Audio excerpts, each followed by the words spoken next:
Everyone has been talking about NFTs lately, but what are they really? From people who say that they're the future of investing, to people who say it's just a trend and it will fade soon. Who's right?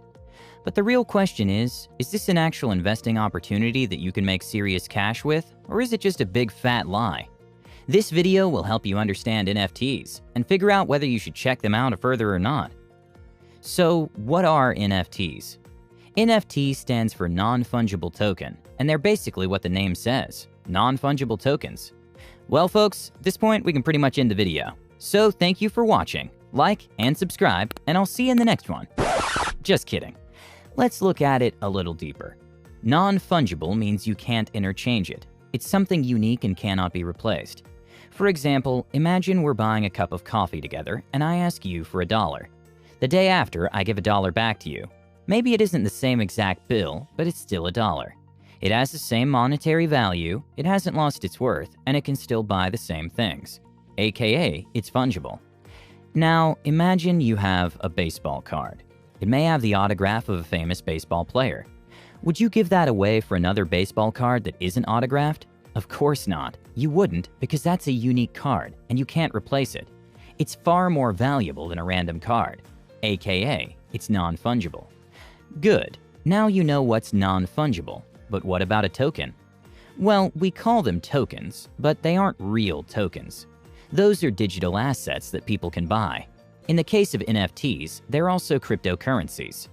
They are basically just like Bitcoin, Ethereum, and Dogecoin, but they have a fundamental difference. They aren't fungible. No one cares if you have this or that Bitcoin. The market value is the same at all times. NFTs come in the form of anything, really. Most people think about NFTs as digital art, stuff like images and PDFs, drawing and designs, but that's not really accurate. You see, NFTs are actually just files. An NFT can be anything that can be digitally stored. Things like images, yes, but also music files or anything else. It's like trying to buy a painting, but instead of that painting, you get a file. Makes sense so far? Good. The goal of this video is to make things as simple as possible. If we're on the right track so far, let us know by subscribing and liking this video for that YouTube algorithm. Done? Great. Let's keep going. So as I said, NFTs are linked to cryptocurrencies. How? NFTs are Ethereum blockchain. They're just some tokens, but they have some extra digital information, and that's the important part. But what's a blockchain then?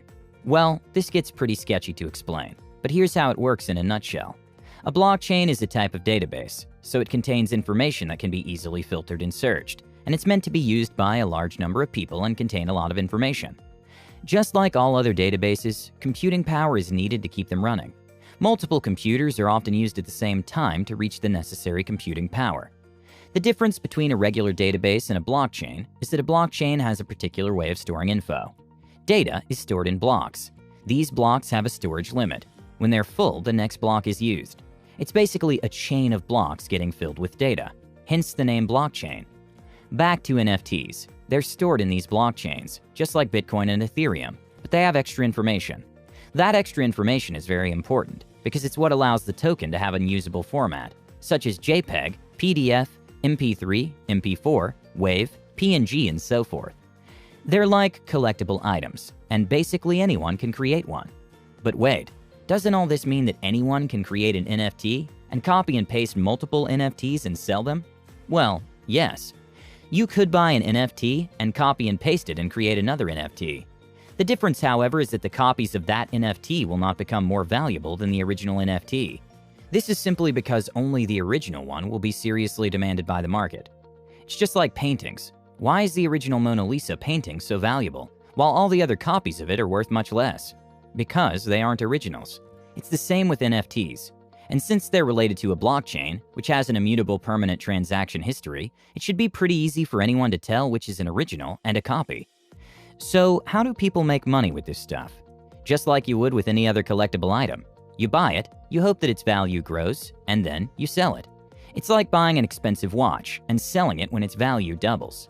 You buy NFTs and you wait for their value to grow. Then you sell them again. Here's a crazy example. This NFT was sold for $69.3 million. It's called Beeple's Every Days, the first 5,000 days at Christie's.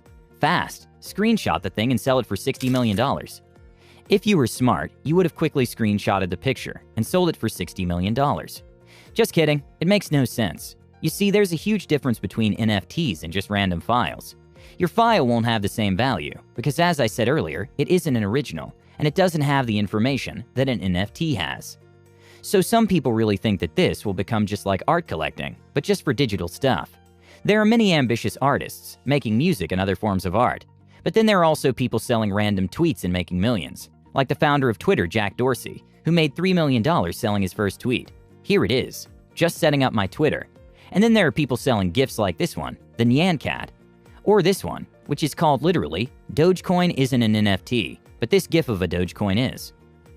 So yeah, it has the potential to become something big one day, but realistically, I don't know.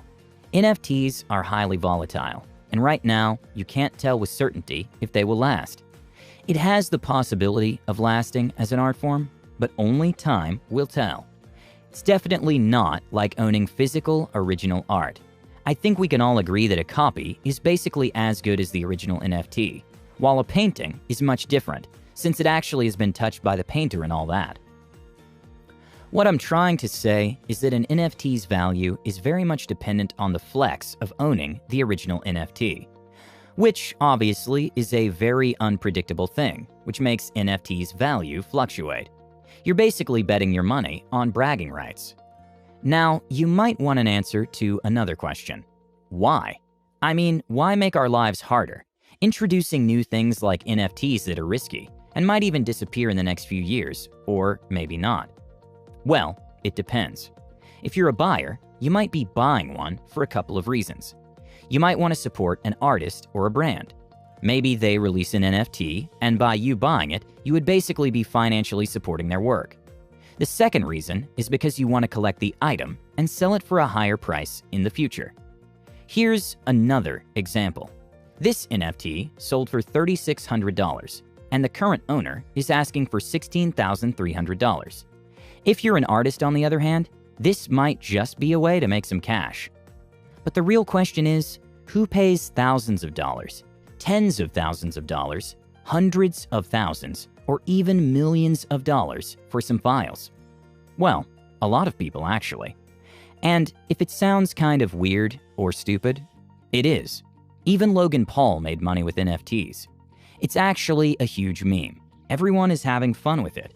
This doesn't mean that NFT doesn't have serious uses, but right now, it's unlikely to be a very big thing long term. But again, time will tell. But why are NFTs controversial? Because they actually have an impact on the environment. These systems and databases are actually very advanced, and they require serious computing energy to be created. Just think about the fact that according to creativeblock.com, a simple GIF can consume an incredible 192 kilowatts in its creation, which is equivalent to one European Union resident's entire energy consumption for 2 weeks. And thousands of NFTs are created and traded daily. Here's another cool example of an NFT.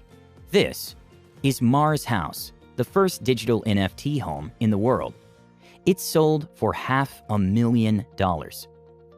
Lately, cryptocurrencies and other blockchain uses have been very controversial because of their heavy impact on the environment.